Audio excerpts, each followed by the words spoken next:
Okay, last 7 episodes, still haven't uploaded or even edited previous videos, so I guess let's get going.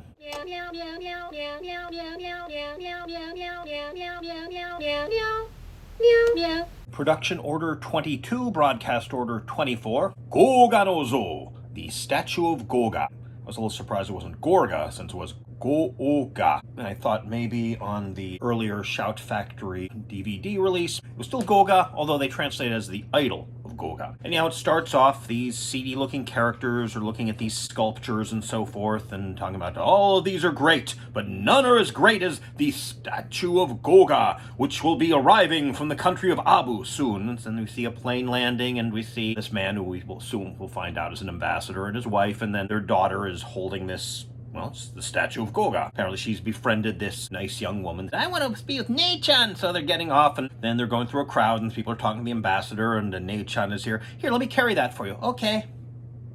Hey, where's Nei-chan? And so but we see the woman about to get into a car, and gets in, the little girl is there. Hey, can I have my doll back? And they kidnap the girl, and was wondering, what kind of security is this for this important statue? Well, that will be answered soon. But anyhow, they drive off with a kidnapped girl and the statue, and mysterious figures following them, and I'm pretty sure he has a Walther P-38. I gotta fix my Walther P-38 here. He tracks into a warehouse, but a car with a time bomb, he gets out, and clearly we're a projection. Whatever, it works. And then we see our trio, and again, Ichino Tani isn't in this episode. I'm wondering if he'll appear in any of the remaining episodes. And they're investigating the theft of artwork from all over the world, and apparently it seems that little girl was given this statue, which matches the missing statue of Goga by some old lady in Hong Kong. So now it starts to fit together. It's not that there was bad security, it's the idea was, well, we give this doll, look, I don't know, I guess maybe tastes were different back then, or maybe she has the same taste as Ant-Man's daughter. I don't know. The ambassador's daughter. Nobody's going to search an ambassador and befriend the girl and then get it back. And, well, apparently there's this legend that Goga destroyed the Alanka Empire, and more on that. One scene, they go around a corner of a corridor and into this room, and the doors close, and it's an elevator. Well, you see this access hatch, it's rattling a bit, we have the sound effect, and, there's a translucent mirror, and then they open the doors, and then, well, it's dark, click, and then there's a room full of the stolen art, and this is done without cuts. I mean, it's pretty simple to do. You have that set already in there, you have the stage people move the light and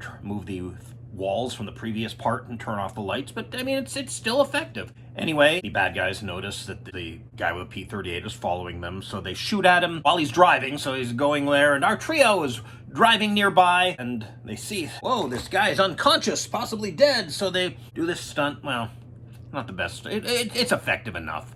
June jumps in, takes control of the car, and they manage to stop it, and they notice the guy has a watch, which is also a communicator, and they hear the voice of Nei-chan. Her name is Lana, I believe. I really should have written it down. It is revealed she's an agent working with him to recover the lost art treasures. Also find out that she replaced the real Lana, and the bad guys know it, but they're not letting on. She's trying to track down the child, and I guess our heroes follow the... Well, yeah, I guess she gave enough Oh, I guess, yeah. Gee, I should have done a little more thinking, or kept better notes, maybe. So they go there, and then they're held at gunpoint. Whole bunch of stuff happens. I might be getting the order wrong. Of course, the Statue of Goga, this is Ultra Q. Of course, it's not what it seems. The eyes glow, it shoots rays, it zaps, and they do some carbon dating on it, even though I don't think it's made out of anything organic, and it looks more like x-rays, and something inside is growing. And, of course, it eventually turns out to be this snail monster with a spiky shell and a drill, and it shoots beams out of its eye stalks, and it grows bigger. Our hero, Lana, they reveal that they know who Lana really is, and they lock them up. Our hero, man, Lana has a whole bunch of gadgets. She's got lockpick in her heel. She's got some kind of powder, maybe it's pepper, hot pepper in her ring. Long story short, a lot of running, trying to escape from the villains. Meanwhile, nobody seems to notice a monster until it's too late, and it's grown big, and it bursts out, and all the villains die except one, whose final orders were to kill Lana. So he just tries to do that, even though his boss is gone, so who's he gonna take orders from? I don't know. Anyway, they know that the legend says that after the Alanka Empire was destroyed by Goga, Goga was destroyed in a fiery sea. And Lana gets an idea. Well, they realize that to have any hope of defeating Goga, they have to get out the zappy eye stalks. So Lana comes up with the idea and makes potash from the explosive, and that irritates and it causes him to, well, I mean, it's a snail, you know. Then it drills down.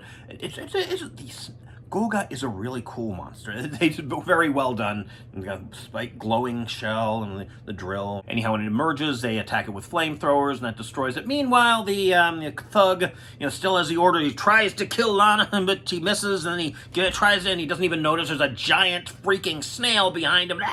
And there's no opening or ending narration. There's a little bit of a monologue about how, could Tokyo have the same curse as the Alanka Empire because when people's hearts harden or something like that. I don't know. So, good episode. Also good at making you think, wait a minute, that's stupid. Why wasn't there secure? Oh, because it was just, okay. That's actually rather clever. Okay, time for the next episode. 6 to go.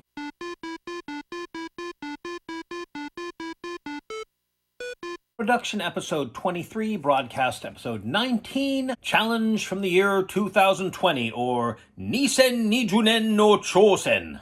Starts off in a radar room for the, I assume it's the Japanese Air Self-Defense Force, and the radar is making noises like King Ghidorah, not Ghidorah. The O is barely, if at all, voiced. It should not be emphasized. And fighter jets are investigating a UFO, and it blows 2 of them up and then flies off. And nobody seems to believe the officer in charge, Amano, even though, well, clearly something blew the planes up. Now people are starting to disappear all over Japan, possibly the world. It seems to be caused by this blobby slime that nobody's noticed so far. Yuriko and another goofy reporter. I thought there was a pair of goofy reporters who showed up frequently. I think that pair showed up twice and then were killed. And hard to tell because and there were just a bunch of other goofy reporters, and because it was sporadic, I didn't realize they weren't the same guys. Anyway, she notices a woman on a go-kart disappearing, and so I guess Amano has told her story, so she goes to Ippei and June isn't quite sure if he believes her story, which I know, it's a recurring theme. It's like, surely everybody would believe everybody at this point. Ippei says that everything seems similar to this book written by this crazy scientist, challenge from the year 2020. I guess I could say 2020, but I mean Nisen Niju 2020. Ned here. That's why I'm saying it. Otherwise, I mean, this particular year I call 2020, so... Anyhow, the scientist claims that he made contact with these aliens while experimenting with the X-channel light wave. And apparently they are from another planet in the future year 2020. I'm not sure why the time travel and space travel have to be involved. It did make a cool title. So June and Amano go to investigate the area where the UFO was sighted originally, and then... Oh, see, there's some blob slime there, and suddenly June disappears. And it's actually a pretty cool effect. It go negative, just the person, not the surrounding area, and then it kind of fades away partially. Actually, there's another scene of guy disappears while he's drinking milk, and the milk glass floats in the air for a few seconds before falling. I guess they probably couldn't get it to fall immediately. Pretty interesting looking effects anyway. So there's more investigating, more people disappearing. Amano kind of takes a June role, and they seem to have a new Cessna. This one is JA3136 instead of JA3137, so maybe they finally replaced the one that got kamikazed, despite it appearing in some later... does this mean I'm gonna have to rewatch everything in broadcast order again and see if... maybe just put that in the forgive them for that file? I should mention the goofy detective, Udegawa. The police assign a detective to act as Yuriko's bodyguard, and he's this goofy, bumbling old man who, well, of course, turns out not to be so goofy and bumbling. He does rescue Yuriko before the blob can attack her, and he also is a pretty good sharpshooter. He manages, when the alien from the planet Kemur, apparently they've found ways to extend their lifespans and all that, but they can't stop the decaying of the body, so they steal human bodies. So anyhow, at this amusement park at night, Udagawa manages to shoot the alien as it's hanging from a Ferris wheel, and it falls, and it's a pretty cool effect. Okay. I mean, I actually used that effect in an AMV. In fact, it might still be on my YouTube channel. It hasn't been copyright flagged, but anyway. Cool effect. It grows to giant size because, I'm going to guess that by this point in the series, every episode has a giant monster in it. Well, we'll see. I mean, we still have 4 to go. Wait. 5 to go. They shoot it and doesn't seem to do much, but meanwhile Amano and Ippei get to the crazy scientist's lab, and well, he's already been disappeared, but they find a little device called a K-Minioid, and I guess it either shoots off X-channel light waves or counteracts some of them. They take it to the Tokyo Tower and they shoot a beam at the Kemur gene, and it kills it, and all the people are returned, and they're in the teacup ride at the amusement park. That's kind of interesting. Then Uragawa, what? No harm in stepping in this slime here. Oh no, I'm disappearing, Maybe could have done without that ending. I don't know. Also, there's opening narration, no ending narration. Okay, on to the next episode.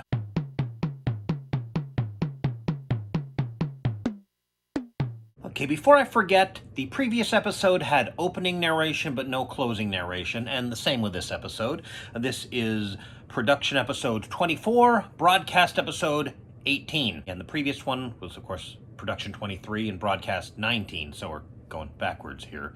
And the next episode is episode 10 in broadcast order, so yeah. Anyway, the title is The Rainbow's Egg, or Niji no Tamago, and it's kind of interesting. First, this egg shape appears and it kind of hatches into the character for Rainbow, and then, you know, so the rainbow is hatching from its egg. It starts off, this truck with labeled danger is leaving this secure facility, and they nearly hit a vehicle that wasn't watching where it was going, and they, hey, we're carrying a rich uranium here, and then they open to check and make sure their payload, which is a lead sphere, which held in place with a bunch of chains so that it doesn't rattle or bump around. You know what I mean? It's kind of clunky, but it does at least establish what the sphere holds. So anyhow, the drivers are getting close to this industrial city of a nuclear power plant, and they're going to be moving a bunch of factories there from Tokyo. And I wonder if the industrial cities were a thing, or maybe still are a thing. Or at least we're supposed to be a thing. I don't know. This is why I appreciate liner notes. I love you, Discotheque. Back to Mill Creek Entertainment. The younger driver finds this bamboo shoot that has a flower growing from it, and apparently that's a bad omen. Yeah, y'all remember that. That's important. So they're driving along. There's a landslide, and it's caused by this monster. And, of course, the truck is wrecked. Then we have some children, kind of the Japanese little rascals. One of them reminds me of Frog. Eat dogs like this. He just whispers. They're called Team Dandelion, or Tanpopo-dan. I guess they're sort of scouts, maybe. They're all a little bad. They love this old lady who they call Grandma, Oba-chan. They're gathering bamboo for her, and they find this flower, which, yeah, as I pointed out, was a bad omen. And she sees it. Oh no, Grandma, you look, is that a bad omen? Oh no. She makes up a story that they won't be frightened.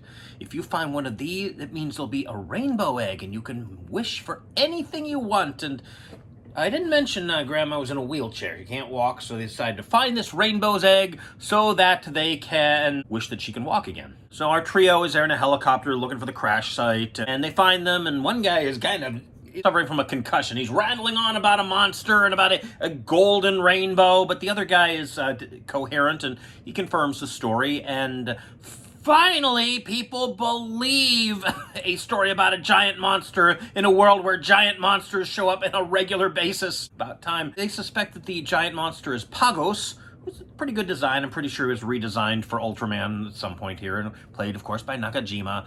Pretty good design, even if you can sometimes see the strings holding up the heavy head or the tail. It also has a breath weapon. They know it's Pagos because Pagos showed up in China before and attacked a nuclear facility. Apparently, it eats uranium. So obviously, they've got to try to stop Pagos and also find the uranium that fell out of the truck when it got landslided. Meanwhile, of course, two of the children find the lead sphere containing the uranium, and of course they think it's a rainbow egg. We meet our trio briefly, and when they tell them they're looking for a rainbow egg, they tell the story that, oh, some mean adult told you that. And then, well, we definitely don't believe you now because Grandma isn't mean, that sort of thing. And that's bad choice of words there, Yuriko. So Pagos shows up, and, well, I guess he's more interested in getting to the nuclear power plant. Fortunately, they bring in some missiles, but they don't want to hit the uranium sphere. Well, then Bunta, Froggy, the kid who talks like this, and he has another kid who translates for him. Saturday Night Live news for the hard of hearing. They find Pico and the uranium sphere, so they know, okay, it's over there, and we have to shoot missiles over there, and the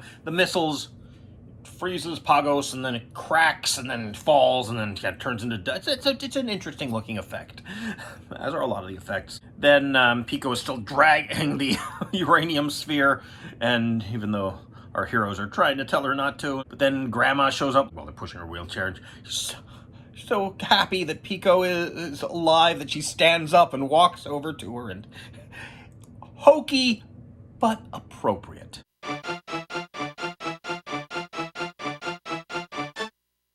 Production episode 25, broadcast episode 10. The Underground Super Express goes west, or, oh boy, Chite Cho Tekyu Nishie. And before I forget, there is an opening narration and also a little bit of expository narration explaining the Inazuma, the titular Underground Super Express. This is a new train that can go from one end of Japan to the other. Basically the bullet train before the bullet train, and it also goes faster than the bullet train. Pretty sure they were planning it at the time, Shinkansen. I'm pretty sure that doesn't go at supersonic speeds. This is 500 miles per hour. It's pretty close. Various press is invited on the inaugural journey. Strangely, no politicians or celebrities, and also, they don't really check credentials. It's pretty easy to get on. Ippei just goes on there saying, I'm a photographer for the Mainichi Shinpo. And so do these two. Remember I talked about the Little Rascals in the previous episode? These kids are much more Little Rascal-y. One of them's nicknamed Weasel, and the other wears a little suit and tie and a derby. Actually, it's interesting. Weasel describes himself as an Edoko, and they actually translate Edoko, and then helps the next line of dialogue. The guy says Edoko as well, but it's translated as, I don't care if you're a Tokyo native, and he does mention Edoko later on. Yeah, they sneak in with one kid sitting on the other's shoulders, a la Little Rascals again, yeah. And there's a lot of humor in here. This tour guy explaining something. It gets a bunch of stuff wrong, and, he's clapping. Finally, everybody's clapping. Oh, you don't need to clap. Oh, he's supposed to be annoying, so maybe that's okay. Anyways, there's a scientist who wants to hire Jun and Ippei to take this metal briefcase, which contains an artificial life form, M Ichigo, M1, or M Mark 1 might be slightly more accurate. They don't even know what it is. It's compressed in a cylinder, and of course it needs to stay in there, because if it escapes, it might get angry, and who knows what it'll do, and apparently has near-human intelligence, and his case gets mixed up with Ippei's case. They let the train know, and this is the case, yeah, and don't worry, we've got a secure safe to put it in, but this one newspaper reporter wants to take a photo of it with the flash, despite Yoriko warning him about using the flash. I don't know if that's what does it, but eventually Ichigo escapes. Well, it got kind of crazy there, starts pushing buttons randomly, playing with things, and the train goes out of control, of course. Weasel gets in there as well. Wow, what a lame-looking robot. They realize that they can't remotely stop the train, so they disconnect the engine from the rest of the cars, and they're hoping that it'll stop. They have this buffer set up that has an 80% chance of working. They tell the scientist, we're going to have to destroy your life form, and the scientist, I understand. I can always make an M2 or an M3, but I can't recreate a child's life, which is nice, not the usual, no, I'm going to sabotage this so my creation doesn't die. I don't care about anything else. They avoid that cliche. Well, it hits the buffer, and then I guess it goes into space, and, they're wondering, they're trying to tell Weasel over the radio to find a safe, and they think, why didn't we tell him to go in the safe? He would have been safe in there. Well, fortunately, Weasel figured that out, but it's in space now. So it's in space, orbiting the Earth. He can somehow breathe. I guess he's going to asphyxiate soon, or maybe he died and he's imagining this, and we just see M1 there saying, I am Seagull, and the end. Kind of a weird ending. I mean, the train looks great. It has jet engines, it got fly, I don't know, I'm not sure how practical it is, but it's pretty cool looking, and monster looks decent enough, and I'm surprised it was only human size. In fact, maybe a little smaller. It doesn't grow to giant size. I think this is the last episode that doesn't have a giant monster. I'll have to check. There's 3 to go, and 2 definitely have a giant monster. 1 I think does. In fact, the next one.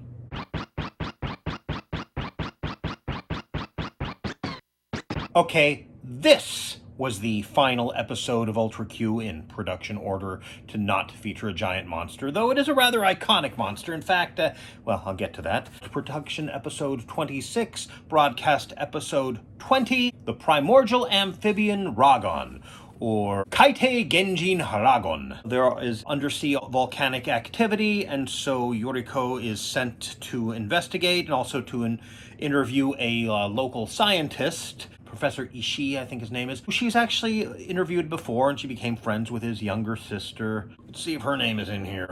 I think it's Sawako. He has been shunned by mainstream academia due to his sinking Japan theory, but now he feels that the volcanic activity might mean that the island, or maybe definitely means that the island they're on is about to sink. And of course, nobody believes him. But one fisherman has been near the volcano, even though they weren't supposed to be, and he's found something weird, this sort of oblong gelatinous sort of thing, and Professor Ishii begs to borrow it so he can study it, of course overturn it, and well, he examines it and he thinks it's the egg of a prehistoric reptilian humanoid called a Silurian, I mean a Ragon. And then, well, then the Ragon emerges from the sea in search of its egg.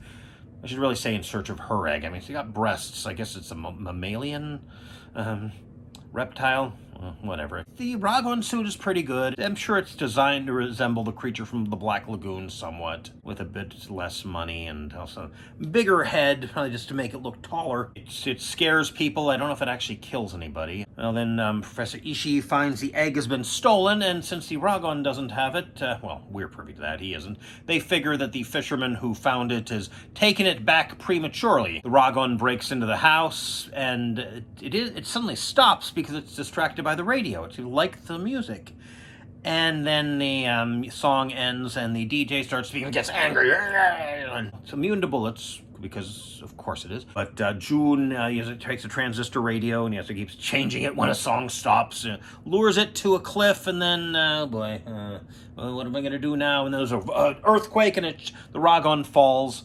And, well, the earthquake is definitely affecting the island. Looks like the island really is going to sink. And the Ragon reemerges from the water, still after its egg. And the one fisherman is trying to take it, say no, and it hatches into a baby Ragon. And they give it back to the mother, and she leaves peacefully, but of course still have to evacuate the island. Meanwhile, Jun and Yoriko are off somewhere, but Ippei lands a helicopter and saves them.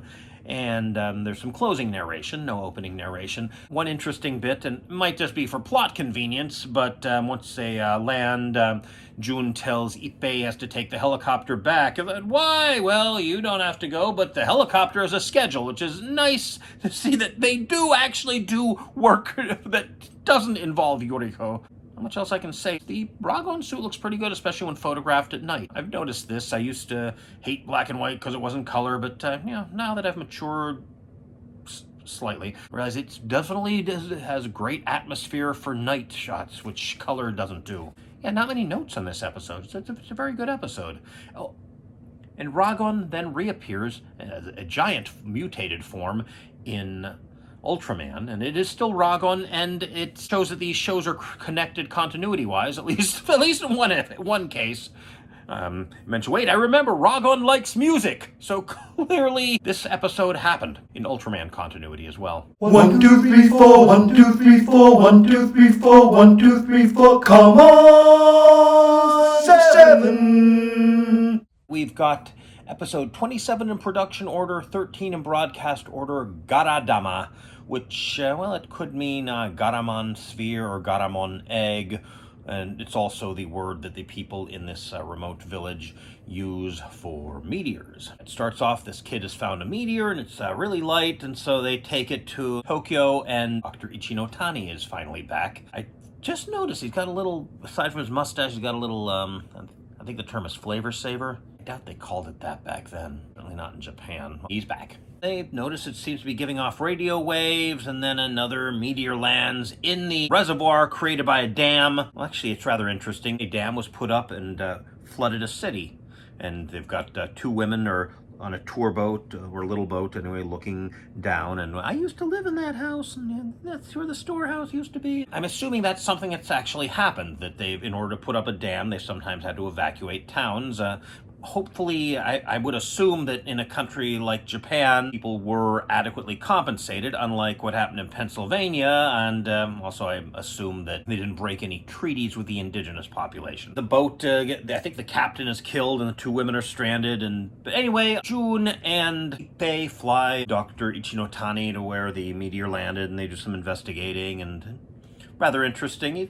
Dr. Ichinotani is good with children. He explains about why most meteors don't hit the Earth by throwing a handful of gravel at a rock. You notice only a few of them hit? Well, space is much bigger, so the chances of something hitting the Earth are even less. The other meteorite hatches into a monster, and that's an interesting coincidence here. The previous episode had a monster that reappeared in Ultraman as, well, not the same monster, but a different member of the same species. In fact, I actually looked it up in here. The Ragon in Ultra Q was female, the Ragon in Ultraman was male, and also giant. Whereas this monster, Garamon, reappeared in Ultraman as a different monster and was changed from being giant to being actual size. That new monster was Pigmon, which very, very cute. Also a good monster. A good, friendly little monster, making multiple appearances even in the Ultraman, the animated series, Ultraman Jonius. They had a Pigmon robot who had a pet monkey,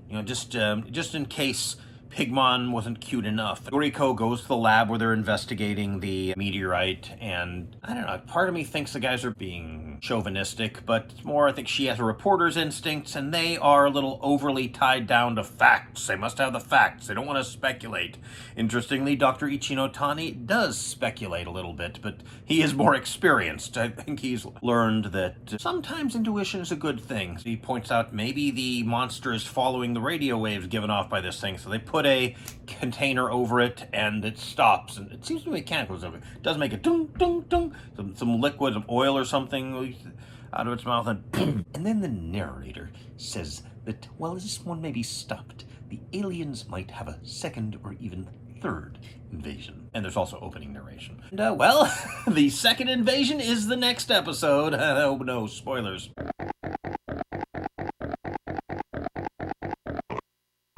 So the 28th and final episode in production order, the 16th in broadcast order, Garamon Strikes Back. Garamon no Gyakushu, which could also be translated as Garamon's Counterattack or Garamon Raids Again. And one thing I forgot to mention, in the previous episode, Garamon was not actually named. Not even in the credits. In the credits it was listed as Monsuta. Now in this episode, some gangster-looking guy with a trench coat and a fedora, possibly a trilby, goes to the Meteorite Institute, and he has this strange gadget which remotely opens a safe and then causes causes a meteorite, similar to the one from the previous episode, to float out, and then actually, instead of smashing the window, swings back first and then smashes through the window. Apparently that is the meteorite from the previous episode, even though it's shrunk quite a bit. No explanation as to how that happened. Guess maybe they figured, it'll be 3 weeks. Home video doesn't exist yet. They're not going to notice. And now Garamon is officially stated as having been a robot. It makes sense that it's now named. I mean, you gotta call it something, right? You can't just call it the monster, because those things happen way too frequently. The gangster hitches a ride on a truck that he stopped it. Oh, that's odd. It's, hey, can I hitch a ride? Well, I don't know. I mean, okay. And he has a cello case, which, of course, no points in guessing what's in it. Some kids try to hitch a ride, and one actually sneaks in. This is back when hitchhiking was safe. Maybe it's still safe in Japan. I don't know. Sounds like something which would never be safe, really. But maybe if you get a lift from the Dentrasi. Dr. Ichinotani is mentioned again, and he doesn't appear. Our trio tries to track down the rock, and meanwhile, a lot more Garadama are falling on Earth. Apparently not just on Tokyo, and they're definitely the spearhead to an alien invasion. They even fly in a V formation. And 2 Garamons hatch and appear in Tokyo and start wrecking the place, and you can tell the difference between them. They each have different insignia. Really, it's mostly trying to track the guy down and the guy trying to escape, and eventually they manage to wrest the control out of his hands, and they manage to find the electronic brain, they call it, the meteor. They wrap it in anti-radio foil, and Garamon stop. Here, a lot more liquid leaks out, and one of them... Normally I can burp better, but I'm too tired to. And the gangster turns out to be an alien, kind of resembling a cicada, basically a proto-Bolton. This is Hello Kitty cosplaying as a Bolton. Speaking of reused suits, right? And so he goes to a lake, signals a flying saucer that appears, and then shoots a ray at it that causes him to burst into flame. Apparently punishment for failing in his mission. Until they can figure out how to destroy the electronic brain, the Earth is still vulnerable. There's no ending narration, unless maybe... Does that count when a character delivers it? This does have opening narration, of course. Unbalanced, long since gone. So, yeah, now I guess I can finally put this away. I really need to do something about these spindles. I need to figure out some way to make them a little less likely to break the disc or force me to touch the bottom of the disc. Okay, that's something.